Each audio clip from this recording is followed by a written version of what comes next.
इस रमज़ान पीरियड में हमें सबसे ज़्यादा किन चीज़ों को मतलब खाना चाहिए? मैं पूरा रूटीन आपको बताऊंगा हम्म। आखिर में। उसके पहले जो मैं बातें बता रहा हूँ उससे आप खुद नतीजे पे पहुंच सकती हैं कि जी। क्या खाना चाहिए, कब खाना चाहिए। ओके। देखिए, जो फूड डाइजेस्ट होते हैं वो बहुत सारे फैक्टर्स पर डिपेंड करते हैं, जैसे कि कंपोजिशन ऑफ फूड स्टफ क्या है, वो सॉलिड है या लिक्विड है, मतलब वो, और इंडिविजुअल मेटाबॉलिज्म पर भी बहुत सारा दारोमदार है कि लोगों का क्या है, ओवरऑल हेल्थ कैसी है उसकी, उस पर भी डिपेंड करता है। लेकिन आम तौर से पानी से हम शुरू करते हैं। पानी जो स्टमक में रहता है वो 10 to 20 मिनट्स रहता है। अच्छा। और यूरिनल ब्लैडर तक पहुंचने में उसको 29 मिनट्स लगता है। ओके। प्रोसेस होने में पूरा प्रोसेस होने में 29 मिनट लेता है। और स्टमक में रहता है 10 to 20 मिनट्स। स्टमक में अलग से इसलिए बता रहा हूँ कि स्टमक जब खाली होता है तो बॉडी को भूख लगती है, तो बॉडी फिर ढूंढती है खाना, तो वो फूड स्टफ जब ढूंढती है तो फिर उससे हम ऑटोफेजी सिस्टम एक्टिवेट करवा सकते हैं, जो एक्यूमुलेटेड स्टफ निकालती है। अच्छा, फ्रूट्स वेजिटेबल्स जो पानी के बाद सबसे जल्दी डाइजेस्ट होने वाली चीज़ें हैं, वो है फ्रूट्स और वेजिटेबल्स, रॉ वेजिटेबल्स और रॉ फ्रूट्स, या लाइट स्टीम वेजिटेबल्स या लाइट कुक्ड वेजिटेबल्स। ये सब अगर आप हेवीली कुक्ड किया है तो फिर उसकी तासीर बदल जाती है। तो फ्रूट्स और वेजिटेबल्स को आमतौर से जो रहता है स्टमक में वो 30 मिनट्स टू 1 आवर रहता है, 30 मिनट्स टू 1 आवर। उसके बाद वो स्टमक से निकल जाता है। प्रोटीन्स का मतलब होता है कि प्रोटीन्स में मीट, फिश, दालें और पोल्ट्री आइटम्स ये सब शामिल होते हैं। ये स्टमक में रहता है 2 to 3 आवर्स। 2 से 3 घंटे। अच्छा, ये सारी चीज़ें जो रहती हैं स्टमक में आधे घंटे से 1 घंटे या 2 से 3 घंटे, डिपेंड करती है कि आपने पहला प्रोसेस कैसा किया। पहले क्या चीज खाई? पहला प्रोसेस का मतलब जो आपने उसको इनहेल किया है, तो अच्छी तरह से आपने चबा के उसको इनहेल किया है कि नहीं। अगर आपने अच्छा किया है तो ये it is the first process of digestion. आपने पहले ही से यहाँ पर एक तो जो स्लाइवा होता है, स्लाइवा, तो स्लाइवा में होता है इंक्लाइन, तो स्लाइवरली मिक्स फूड जब अंदर जाता है, क्योंकि अंदर एसिड होते हैं, एसिड और ये जो एल्कलाइन होता है मिलकर न्यूट्रल बनता है। तो अगर आपको अपने पेट के अंदर शांति चाहिए तो एल्कलाइन ज्यादा जाना चाहिए। तो अच्छी तरह से चबाया है तो 2 फायदा है। एक तो जो फूड स्टफ है वो पूरी तरह से गल जाएगा, यहाँ पर जितना हो सकेगा कट जाएगा, फट जाएगा, ये सब हो जाएगा। और दूसरी बात यह है कि इसमें स्लाइवा ज्यादा मिक्स हो जाएगा, तो वो दोनों फायदा करेगा। तो अगर ये हो जाता है, पानी में भी इसी तरह से पानी भी सिप सिप करके पीना है, पानी भी और खाना भी अगर आपने अच्छी तरह से चीविंग की है तो उसको 2 से 3 घंटा लगेगा स्टमक में, स्टमक तक में रहेगा। उसके बाद डाइजेस्शन के और भी मरहले हैं, लेवल्स हैं, लेकिन स्टमक में रहता है 2 to 3 आवर्स। प्रोटीन मतलब फ्रूट्स हो गया, प्रोटीन की बात की है, फ्रूट्स का हो गया 30 मिनट्स टू 1 आवर जी। फ्रूट्स और वेजिटेबल्स। प्रोटीन में क्या क्या आते हैं मैंने आपको डिस्क्राइब किया। तो प्रोटीन को डाइजेस्ट नहीं, मतलब स्टमक में तक रहता है वो 2 to 3 आवर्स। फिर इसके बाद कार्बोहाइड्रेट्स का मतलब हो गया कि ब्रेड, राइस, एक्सेट्रा जो होते हैं, तो ये सब भी अच्छी तरह से आपने चबा के अंदर किया है तो 1 to 2 आवर्स लगता है स्टमक। जो कार्बोहाइड्रेट्स होते हैं वो 1 से 2 घंटे रहते हैं, और सब उससे ज्यादा रहते हैं फैट स्टमक में रहते हैं 3 से 4 घंटे।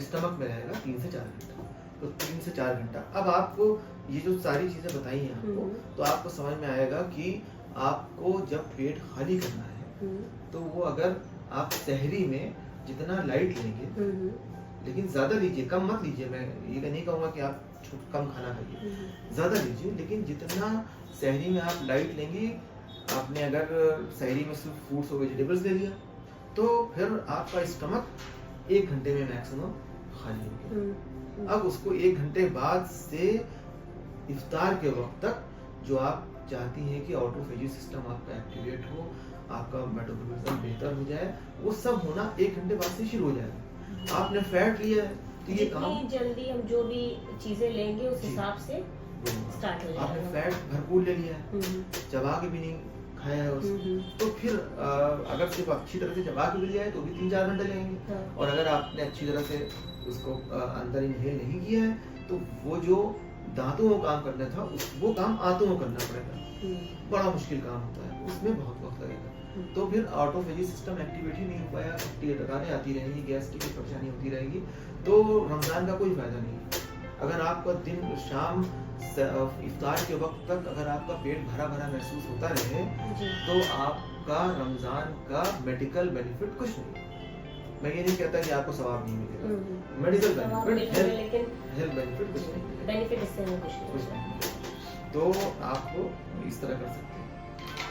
ये जो वेरी करता है, जो डाइजेशन है थोड़ा बहुत वेरी करेगा पर्सन टू पर्सन, उसकी हेल्थ कंडीशन कैसी है ये। अच्छा, जो बीमार हो वो डॉक्टर से कंसल्ट करके ही कोई काम करे। हम मतलब खाने पीने को लेकर या रोजे रखने हर चीज को लेके वो डॉक्टर अपने अच्छे डॉक्टर से कंसल्ट करके क्योंकि कुछ ऐसा होता है कि मतलब बीमार है या ट्रीटमेंट चल रहा है तो उन्हें मेडिसिन भी खानी होती है। हाँ, तो वो इस वजह से वो मतलब ये इन जनरल बात ये है कि वो अपने डॉक्टर से कंसल्ट कर ले कि किस तरह कर सकता है। अगर समझदार डॉक्टर कोई है तो वो रूटीन इस तरह बना देगा कि वो फास्टिंग कर भी सकता है और दवा भी खा सकता है, उस तरह से रूटीन बना सकता है अच्छा डॉक्टर। अच्छा, अब मैंने आपको बताया कि पानी, फिर उसके बाद फ्रूट्स वेजिटेबल्स, फिर प्रोटीन, फिर कार्बोहाइड्रेट्स एंड देन फैट्स, ये कितने कितने देर तक स्टमक में रहता है। इसके बाद ये स्टमक में रहने का मतलब ये नहीं है कि इसका काम पूरा हो गया। स्टमक के बाद भी इंटेस्टाइन में जाता है और भी कई तरह से जगहों से गुजरते हुए उसमें जो उसकी खूबियां हैं, जो उसकी अच्छा जो फायदे की चीज़ें हैं वो बॉडी लेने लगती है, तो ये चलता है। तो पानी के लिए तो ये है कि 30 मिनट में मैंने बताया कि वो रिमूव होने के पोजीशन में आ जाता है, प्रोसेस खत्म हो जाता है। फ्रूट्स वेजिटेबल्स जो होता है वो पर्सन टू पर्सन डिफर करता है और वो बॉडी में रहता है 24 आवर्स से 48 आवर्स तक।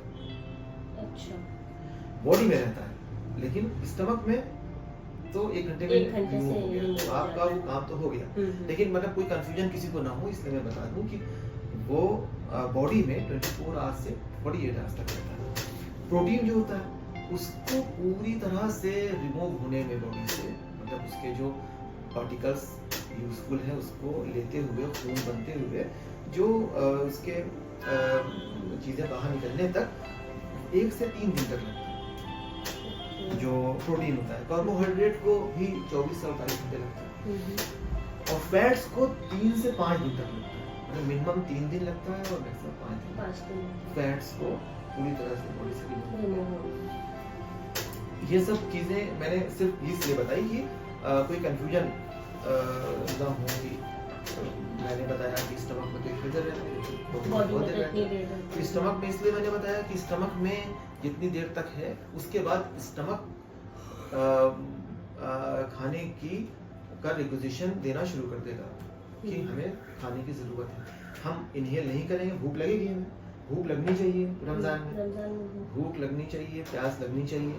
अगर भूख और प्यास लग रही है तो इसका मतलब है कि हमको हेल्थ का बेनिफिट हो रहा है।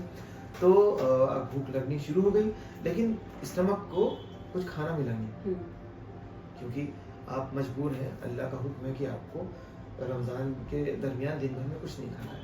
और जबकि सूरज निकला हुआ है, नहीं भी निकला हुआ है, तो भी दिन में हमारा डाइजेस्टिव सिस्टम बहुत बेहतरीन काम कर रहा है, जल्दी से सब डाइजेस्ट भी हुआ जा रहा है और भूख लग रही है। तो फिर वो क्या करेगा कि वो जो अननेसेसरी सेल्स हैं उन्हें खाना शुरू करेगा। ये करना चाहिए जिससे कि हम बेनिफिट उठा सकें। अब इससे सर ये भी रहता है कि अगर कोई बीमार है तो वो भी ठीक हो सकता है, बल्कि क्रोनिक डिसीज, मैं कैंसर तक का बोल रहा हूँ, कैंसर ठीक हो सकता है। ये मैं सिर्फ दावा नहीं कर रहा हूँ, ये नोबेल प्राइज अवार्ड विनर 2016 के योशिरोनी जो कि जापान के हैं, उन्होंने दावा किया है कि कैंसर ठीक हो सकता है। कैंसर की दवा उन्होंने मैकेनिज्म खोज दिया है। तो लोगों ने पूछा कि क्या दवा है, तो उन्होंने ये मैकेनिज्म बताया कि ऑटोफेजी सिस्टम एक्टिवेट कीजिए, धीरे धीरे आपके जो अननेसेसरी सेल्स निकलनी शुरू हो जाएंगी। ऑटोफेजी सिस्टम एक्टिवेट होगा तो अननेसेसरी सेल्स निकलनी शुरू हो जाएंगी, तो कैंसर भी ठीक हो सकता है। और सारी बीमारियां इसी तरह होती है कि अननेसेसरी स्टफ्स आपकी बॉडी में इकट्ठा हो जाते हैं और उसे निकलना बॉडी से जरूरी होता है।